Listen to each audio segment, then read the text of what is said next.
আসসালামু আলাইকুম রহমতুল্লাহ। বাংলাদেশের সরকারি অফিসার এবং সৌদি আরবের সরকারি সার্ভিসের যে ধরন বা পার্থক্যগুলো আপনার সাথে শেয়ার করার চেষ্টা করি। আপনি যদি বাংলাদেশি হন, আপনি তো বাংলাদেশি, আমরা বাংলাদেশি, যদি বাংলাদেশের কোনো ব্যাংকে যান, কোনো হেড স্যারের রুমে যান, শিক্ষা প্রতিষ্ঠানের, আপনি যদি ভূমি অফিসে যান, আপনি যদি অন্য অন্য যে সেক্টর সরকারি ও কর্মকর্তা যে জায়গায় বসে, আপনি যদি ওই সমস্ত জায়গায় যান, আপনি দেখবেন যে আপনাকে মনে হচ্ছে যে আপনি একজন অপরাধী। আপনি একজন অপরাধী হিসেবে তার সামনে গেছেন, তাকে স্যার স্যার বলতে হবে, হাজার হাজার বার, শত শতবার তাকে স্যার বলতে হবে, তার সামনে হাত মুচু মুচু করে দাঁড়িয়ে দাঁড়িয়ে থাকতে হবে। আপনি একটা ভূমি অফিসে গেছেন, আপনার মনে হবে যে আপনি এক বিশাল বড় ভূমিদস্যু। আপনি গেছেন আপনার অধিকার আদায়ের জন্য, এবং আপনার যে অধিকার সঠিক ওইটা ওই সরকারি কর্মকর্তা জানে। তারপর আপনার মনে হবে যে আমি মনে হয় ওই অফিসারের কাছ থেকে কোনো ধরনের সুবিধা নেওয়ার জন্য আসছি, তার কাছ থেকে আমি একটু সহযোগিতা নেওয়ার জন্য আসছি, তার কাছ থেকে দান নেওয়ার জন্য আসছি। আপনি যদি কোনো বিদ্যুৎ অফিসে যান, গিয়ে দেখবেন, বাংলাদেশের বিদ্যুৎ অফিসগুলোতে গিয়ে দেখবেন, আপনি যদি বিদ্যুতের কোনো বিষয় নিয়ে আপনি তথ্য আনতে যান, এটা কমপ্লেন করতে যান, আপনার কাছে মনে হবে যে আপনি ওই বিদ্যুৎ অফিসে চোর হিসেবে গেছেন।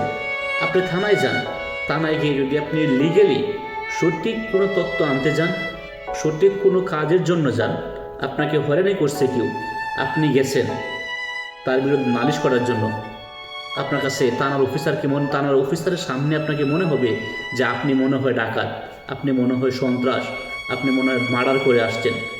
বাংলাদেশের সরকারি সেক্টরগুলোর যে অফিসারের যে ব্যবহার, সরকারি সেক্টরের অফিসারের যে ভাবমূর্তি, সরকারি সেক্টরগুলোর অফিসারের যে মন মানসিকতা, বাংলাদেশের অধিকাংশ মানুষই সরকারি সার্ভিসটা আনতে গেলে মনে করে যে তারা নিজেদেরকে অপরাধী মনে করে। আর আপনারা যারা বিদেশে যারা থাকি, বেশিরভাগ ক্ষেত্রে আমরা যদি কোনো ধরনের যদি কোনো জায়গায় যেতে হয় আমাদেরকে, আমরা হসপিটালে গেলেন, আপনি ওই হসপিটালে যাওয়ার পর, হসপিটালে যদি সৌদির নাগরিক যদি এখানে বসা থাকে, তাহলে দেখবেন আপনার সাথে খুব চমৎকার একটা ব্যবহার করতেছে। আপনি বাংলাদেশ থেকে আসছেন, খুব সাধারণ একটা মানুষ, আপনার চেহারা ভালো না, আপনি ভালো ভাষা কথা বলতে পারেন না, তারপরে দেখবেন সৌদির নাগরিক আপনার সাথে চমৎকার সুন্দর ব্যবহার করতে চাইতেছে। আপনি গেছেন ব্যাংকে কোনো সমস্যা নিয়ে, ওই ব্যাংকের অফিসার, বেশিরভাগ ক্ষেত্রে সৌদিরা হয়, ব্যাংকের অফিসার আপনার সাথে খুব চমৎকার ব্যবহার করবে। আপনার আশপাশ হবে যে আমার বাংলাদেশটা যদি এর 10 ভাগ ভালো ব্যবহার পারত, বাংলাদেশের মানুষ যদি এর 10 ভাগ ভালো সুযোগ সুবিধা সার্ভিস পেত, আপনার আশপাশ হবে। আপনি সৌদি আরবে যে সমস্ত সেক্টরে যাবেন, যেখানে সরকারি কর্মকর্তারা আছে, সরকারি জায়গা, সরকারি সেবা গ্রহণ করার সুযোগ আছে আপনার, আপনি যান, গিয়ে দেখেন কত চমৎকার ব্যবহার, কত চমৎকার সার্ভিস তাদের।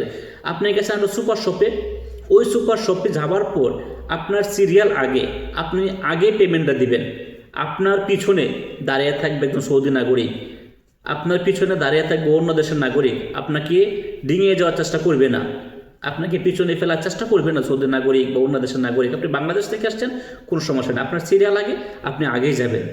আপনি ব্যাংকে গেছেন, আপনার সিরিয়াল আগে, আপনার টোকেন নিচ্ছেন, আপনার সিরিয়াল আগে। সৌদি যদি হয় আসে এই মুহূর্তে, আপনার পরে আসতে সে আপনার পরে সার্ভিসটা নেবে, যদিও ওই দেশের আজনবী হিসেবে আমরা বসবাস করি। তো আমাদের আশপাশ হয় প্রায় সময় যে বাংলাদেশের মানুষের ব্যবহার এত খারাপ কী কারণে। আপনি একটা ক্লিনিকের যে একটা নাইট গার্ড, একটা ক্লিনিকের যে সিরিয়াল দেয়, টোকেন লিখে সিরিয়াল দেয়, ওর ব্যবহারে এত জঘন্য, এত খারাপ হয়, মনে হয় যে আমরা চিকিৎসা নিতে গেছি টাকা দিয়ে, এখানে অন্যায় কোনো কিছু আবদার করতে গেছি, অন্যায়ভাবে তাদের কাছ থেকে কোনো কিছু উদ্ধার করতে গেছি, এরকম মনে হবে। আপনি চিকিৎসা ক্ষেত্রে যান, আপনি হসপিটালে যান, ডাক্তার আপনার সমস্যা ডাক্তার দেখবে না, দেখার আগে আপনার জন্য চারটা টেস্ট দিয়ে দিছে, আপনার জন্য 4টা টেস্ট দিয়ে দিছে, ওষুধ লিখে দিছে। আপনি সমস্যা বলতে পারতেছেন না, যে সমস্যার জন্য আপনি ভোগান্তিতে আছেন 5 বছর ধরে, ওই ডাক্তার আপনাকে 5টা মিনিট সময় দিবে না। বাংলাদেশের সার্ভিস সেবাগুলো এরকম। আপনি রাস্তা যাচ্ছেন, আপনি রাস্তাতে যাওয়ার পরে দেখবেন আপনাকে কেউ হরণ দিবে না, আপনি আপনার আইন মেনে চলতেছেন, অন্য দেশের নাগরিক, সৌদি নাগরিক ওই দেশে আইন মেনে চলতেছে।